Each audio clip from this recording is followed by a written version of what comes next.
Vodafone comedy ഷോസിലുടനീളം team ഒരു success തന്നെയായിരുന്നു. ഇപ്പോൾ ഒരു സമയത്ത് ഒരു എലിമിനേഷൻ്റെ ഒരു വക്കിൽ വരെ എത്തിയ സമയത്ത് ചെയ്തൊരു സ്കിറ്റ് ഉണ്ട്. ഒരു കള്ളുകുടിയനായിട്ടുള്ള ഒരു ആള് മകന്റെ ബർത്ത്ഡേ പാർട്ടി നടത്തുന്നത്. അപ്പോൾ ഭാര്യയ്ക്ക് കൊടുക്കുന്ന ഡ്രസ്സ് മകന് കൊടുക്കുന്ന ഡ്രസ്സ് ഭാര്യയ്ക്കൊക്കെ അങ്ങോട്ടും ഇങ്ങോട്ടും മാറുകയും ചെയ്യുന്ന അന്ന് സ്ഥിരമായിട്ട് കള്ളുകുടിയന്മാർക്ക് ഒരു പാറ്റേണും ഉണ്ടായിരുന്നു. സ്റ്റേജിലെ കള്ളുകുടിയന്മാർക്ക് പല്ല് ഞെരിച്ച് ആടി ഐ മീൻ സുരാജേട്ടനും കലാഭവണിച്ചേട്ടനും ചെയ്തു വെച്ചൊരു പാറ്റേണിന്റെ തുടർച്ചകളായിരുന്നു. പക്ഷെ വേണിച്ചേട്ടൻ ചെയ്തത് വേറെ തന്നെ ഒരു പാറ്റേണിലായിരുന്നു.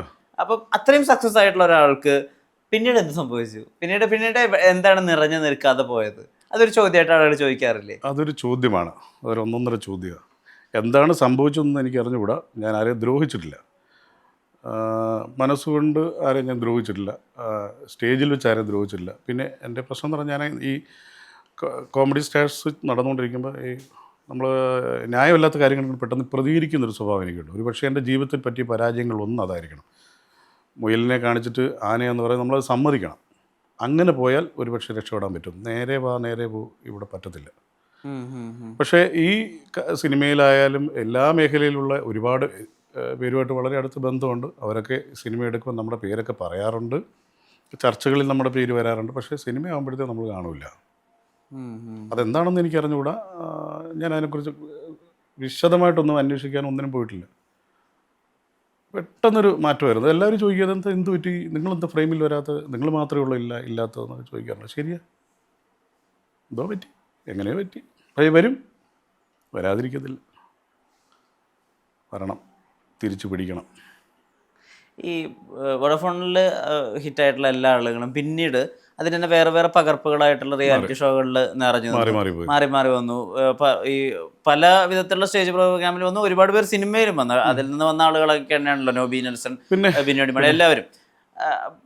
ആ പകർപ്പായിട്ടുള്ള റിയാലിറ്റി ഷോകളിലും വേണുഗോപാലിനെ കണ്ടില്ല. ആകെ ഞാൻ കോമഡി ഉത്സവത്തിൽ ഒരു വട്ടം കണ്ടു. പിന്നെ പാടാം നേടാം എന്നുള്ള MG ശ്രീകുമാർ സാറിന്റെ ഒരു ഷോയിൽ ഞാൻ അത് അവിടെ മാത്രമേ ഞാൻ പ്രസൻസ് ആയിട്ട് ഡിജിറ്റൽ പ്രസൻസ് കണ്ടിട്ടുള്ളൂ. ഇടയ്ക്ക് ഫ്ലവേഴ്സിൽ ഇടയ്ക്ക് പോകുമായിരുന്നു, ഇടയ്ക്ക് പിന്നെ മഹാമേള.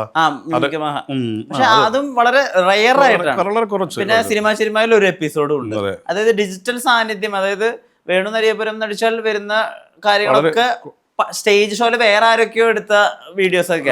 ഇപ്പൊ എല്ലാ മിമിക്രി താരങ്ങൾക്കും സ്വന്തമായിട്ട് യൂട്യൂബ് ചാനലുണ്ട്, അവർക്ക് ഡിജിറ്റൽ പ്രസൻസ് ഗംഭീരമായിട്ടുണ്ട്. പക്ഷെ വേണു ചേട്ടൻ അവിടെ എവിടെയും കാണാനില്ല.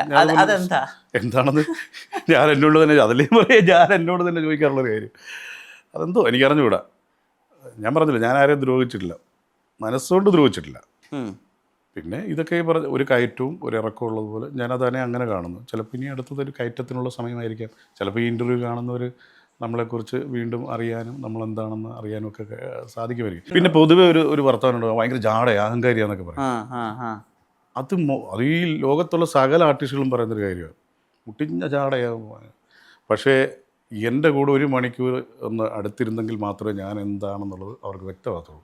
ഇനിയിപ്പോൾ ലോകത്തുള്ളവരെയൊക്കെ നമ്മുടെ ദേഹത്തെ പിടിപ്പിച്ചിരുത്താൻ പറ്റൂ? പറ്റില്ല. നമ്മളെ മനസ്സിലാക്കണം. ഞാനിങ്ങനെയാണ് എന്ന് കരുതി ഒരു കലാകാരന് ദോഷം വരുന്ന ഒരു കാര്യം ഞാൻ ചെയ്തിട്ടുമില്ല. പിന്നെ സിനിമാ മേഖലയിലുള്ള ഒരുപാട് പേരെ ഞാൻ നിരന്തരം വിളിച്ച് കൊള്ളുക. പിന്നെ ഇപ്പോൾ ആ പരിപാടി അങ്ങ് നിർത്തി.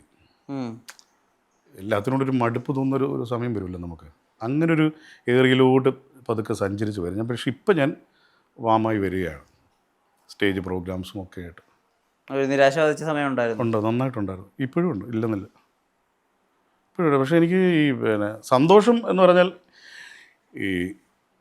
ഇത്രയും കാലം ഈ ചാനലുകളൊക്കെ ഉണ്ടെങ്കിലും ഏഷ്യാനിലെ കോമഡി സ്റ്റാർ എന്ന് പറഞ്ഞ പ്രോഗ്രാം, വോഡഫോൺ കോമഡി സ്റ്റാർ എന്ന് പറഞ്ഞ പ്രോഗ്രാം വന്നപ്പോൾ അതിലൂടെ എനിക്ക് എന്താ പറയുക, ജീവിതത്തിൽ എന്തൊക്കെ തിരിച്ചു പിടിക്കാൻ പറ്റുമല്ലോ.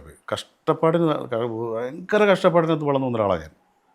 അവിടുന്ന് ഇപ്പോൾ ആ പ്രോഗ്രാം ആയപ്പോൾ തന്നെ എനിക്ക് വിദേശ രാജ്യങ്ങളും സ്റ്റേജ് ഷോസും. ഇന്നിപ്പോൾ പല കലാകാരന്മാരും പറന്ന് കിടക്കുന്ന ആ സമയത്ത് ഞാൻ പറന്ന് നടന്ന് എൻ്റെ ജീവിതത്തിൽ ഉണ്ടായ ബുദ്ധിമുട്ടുകളും ദുരിതങ്ങളും ഒക്കെ, അതൊക്കെ ഒരുപാട് കടങ്ങൾ അതെല്ലാം വീട്ടാൻ പറ്റിയിട്ടുണ്ട്. അതൊക്കെ ഈ സ്റ്റേജ് കൊണ്ട് മാത്രം. ഈ ഏഷ്യാനെറ്റ് എന്ന് പറയുന്ന ഒരൊറ്റ ചാനലും ഉണ്ടാകും. വോഡഫോൺ കോമഡി ഷോസ് കാലഘട്ടത്തേക്ക് കൂട്ടിക്കൊണ്ടുപോയാലേ അതിൽ ഈ സിനിമ എടുത്തിട്ട് ഒന്ന് മാറ്റി അതിൻ്റെ പാരഡി ചെയ്യുന്നൊരു ടൈമിലാണ് ശരിക്കും വേണുഗോപാൽ ചേട്ടൻ്റെ മൊത്തമായിട്ടുള്ള റേഞ്ച് നമ്മൾ മനസ്സിലാക്കിയത്. അതിൽ നമ്മുടെ എടുത്ത സിനിമ കിരീടമായിരുന്നു. അപ്പോൾ അതില് കിരീടത്തിനെ മൊത്തം എടുത്ത് പ്ലേസ് ചെയ്ത് വെച്ചിരിക്കുന്നത് മത്സ്യത്തൊഴിലാളികളുടെ ബാക്ക്ഗ്രൗണ്ടിലേക്കാണ്. അതില് കത്തി തടയിടറ എന്ന് പറയുന്നതിന് പകരം മീൻചട്ടി കയ്യിൽ പിടിച്ചുകൊണ്ട് ചട്ടി തടയിടറ എന്നാണ് പറയുന്നത്. അത് അന്ന് ഉണ്ടാക്കിയ ഒരു ഓളം ചിരി, അത് അന്ന് രാത്രി ടെലികാസ്റ്റ് ചെയ്തത് പോരാഞ്ഞിട്ട് എല്ലാ വീക്ക് ഡേയ്സിലും ഉച്ചയ്ക്കും അത് ടെലികാസ്റ്റ് ചെയ്യാൻ തുടങ്ങിയെന്നുള്ളത്. അതായത് ആളുകൾക്ക് അത് കണ്ടിട്ട് മടുക്കുന്നില്ല. കാരണം ആ സമയം ആ സ്ലോട്ട് എന്ന് പറയുന്നത് ഈ സിനിമയുടെ ക്ലിപ്സ്, ചിരിക്കുന്ന ക്ലിപ്സ് ഇടുന്നതിന് പകരമൊക്കെ ഈ സാധനം എടുത്ത് കയറ്റി ഇടാൻ തുടങ്ങി. അത്രയും ഹിറ്റായി പോയി. ആ സ്കിറ്റിന്റെ പിന്നിലെ കഥ എന്താണെന്ന് പറയാമോ? അല്ല, അപ്പം ഈ മറ്റേ സാധാരണ സ്കിറ്റുകളായിട്ട് നമ്മൾ സ്കിറ്റുകൾ കളിച്ചു മാറുന്നത്. അപ്പോൾ അങ്ങനെയാണല്ലോ സിനിമ സ്പൂഫിലേക്ക് പോയി. അപ്പോൾ ഞങ്ങളെല്ലാം കൂടെ തീരുമാനിച്ചു നമുക്ക് കിരീടം പിടിച്ചാൽ. അപ്പോൾ അവരുടെ ഉദ്ദേശം അറിയുള്ളൂ, നമുക്ക് ശബ്ദം, തിലകൻ്റെ ശബ്ദം ഇങ്ങെടുക്കുക ആദ്യം, പിന്നെ ബാക്കി ചിന്തിച്ചാൽ മതിയല്ലോ. അങ്ങനെയാണ് ആ സ്കിറ്റിന് രൂപം കൊള്ളുന്നത്. ഞങ്ങളെല്ലാം കൂടെ ഒന്ന് കുത്തിയിരുന്ന് എഴുതുന്നത്. പിന്നെ അനീഷ് ബാലൻ എന്ന് പറഞ്ഞാൽ നമ്മുടെ കൂടെ എഴുതാൻ ഒരാളുണ്ടായിരുന്നു. എഴുതുകയും പുള്ളി ഇപ്പോൾ സജീവമായിട്ട് ചാനലിലുണ്ട്, യൂട്യൂബ് ചാനലൊക്കെ തുടങ്ങിയിട്ടുണ്ട്. അദ്ദേഹമാണ് അതിൻ്റെ പിന്നിലെ അവതാരം. ഈ നിരാശയുടെ സമയങ്ങൾ എങ്ങനെയാണ് അതിജീവിച്ചത്? അങ്ങനെയൊന്നും പ്രശ്നമൊന്നുമില്ല. ഇല്ലെങ്കിൽ ഇല്ല, നമ്മൾ ഇതൊന്നും ഇല്ലാത്തൊരു കാലഘട്ടം. ഞാനൊരു കാര്യം പറയട്ടെ, ഒരു മനുഷ്യനാകുമ്പോൾ അവൻ ഉയർച്ച താഴ്ചകൾ ഉണ്ടായിരിക്കും.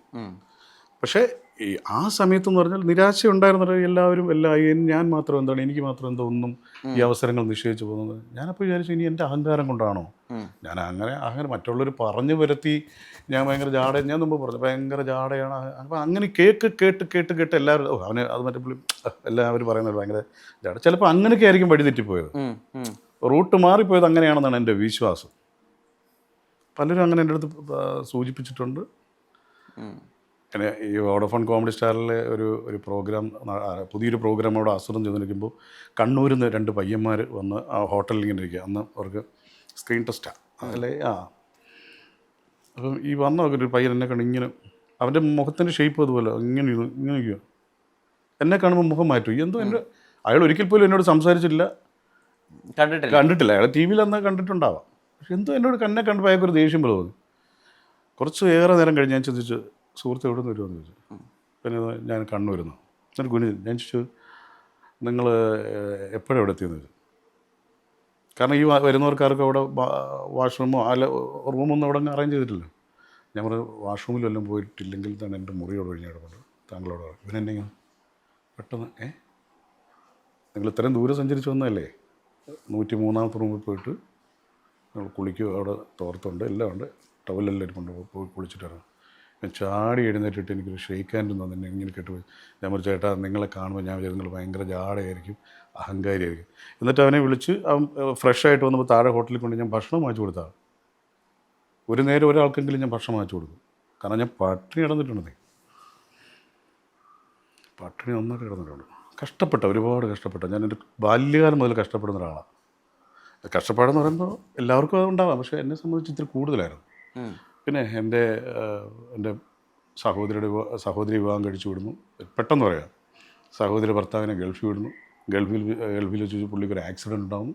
അവിടെ നിന്ന് പുള്ളിയെ അമൃത ഹോസ്പിറ്റലിലേക്ക് കൊണ്ടുവരുന്നു. അവിടെ ചികിത്സ കൊടുക്കുന്നു. അങ്ങനെയൊക്കെ കാലിൻ്റെ ഒരു 5 വിരൽ മുറിച്ച് കളയേണ്ടി വന്നു. പിന്നെ അദ്ദേഹത്തിൻ്റെ ട്രീറ്റ്മെൻറ്റും കാര്യങ്ങളും. പുള്ളിക്കൊരു മകളുണ്ട്. പിന്നെ എൻ്റെ അനിയത്തിയുടെ കല്യാണം നടക്കാനുണ്ട്. ഇതിനിടയ്ക്ക് എൻ്റെ അമ്മയ്ക്ക് ക്യാൻസർ ആവുന്നു. ഇതിനിടയ്ക്ക് എൻ്റെ അച്ഛൻ ഹാർട്ട് പേഷ്യൻ്റ് ആവുന്നു. ഇതിനിടയ്ക്ക് അമ്മ മരണപ്പെടുന്നു. അച്ഛനും മരിച്ചു. അമ്മ മരിക്കുമ്പോൾ ഞാൻ സ്റ്റേജിലാണ്. ഒരു 9 മണിക്കാണ് മരിക്കുന്നത് രാത്രി. 9:05 ഞാൻ സ്റ്റേജിൽ കയറി. ഇറങ്ങി വരുമ്പോൾ എനിക്കറിയാം അമ്മ പോകും ഇന്നോ നാളെ എന്നറിയാം. അത് അറിഞ്ഞുകൊണ്ട് തന്നെ നമ്മൾ സ്റ്റേജ് വരുന്നത്. അന്ന് കാരണം അന്നത്തെ എന്ന് പറഞ്ഞാൽ ആ ദിവസം ഒരു 2500 രൂപ അന്ന് കിട്ടത്തുള്ളൂ. ആ 2500 രൂപയ്ക്ക് വേണ്ടിയിട്ട് ഞാൻ ഈ ഇവിടം വിട്ടു പോയി, തിരുവനന്തപുരത്ത് പോയി. കോഴഞ്ചേരി മുത്തൂറ്റ് ഹോസ്പിറ്റലായിരുന്നു എൻ്റെ അമ്മ. അപ്പം അതിന് പോയി എന്ന് പറഞ്ഞാൽ ആ സമയങ്ങളിൽ ഞാൻ പറഞ്ഞല്ലോ, ഈ കിട്ടുന്ന പൈസ മുഴുവനും മരുന്ന് വാങ്ങിക്കാനുണ്ടായിരുന്നു. മരുന്നും വീട്ടിലെ ആഹാരവും കടങ്ങൾ. അങ്ങനെ ഇരിക്കുമ്പോൾ അമ്മ മരണപ്പെട്ടു. 1 മാസം കഴിയുമ്പോഴാണ് കോമഡി സ്റ്റാർസിലേക്ക് ഞാൻ ചെന്ന് കാല് വയ്ക്കുന്നത്.